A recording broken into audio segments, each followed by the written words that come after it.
نابیناؤں کے لیے خوشخبری۔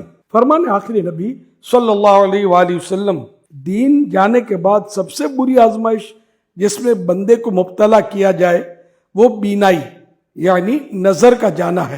پس جس نے صبر کیا یہاں تک کہ اسی حالت میں اللہ پاک سے ملاقات کا شرف پایا تو اس پر کوئی حساب نہیں ہوگا۔ حضرت علامہ علی قاری رحمۃ اللہ علیہ فرماتے ہیں بعض روایات میں ایک آنکھ کی بینائی ختم ہونے پر بھی یہی فضیلت آئی ہے۔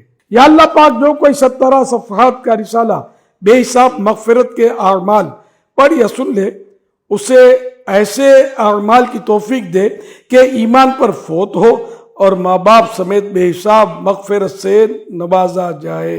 اللہم آمین بجاہ خاتم النبیین صلی اللہ تعالی علیہ وسلم۔ جمعہ مبارک ہو۔ صلو علی الحبیب صلی اللہ تعالی علیہ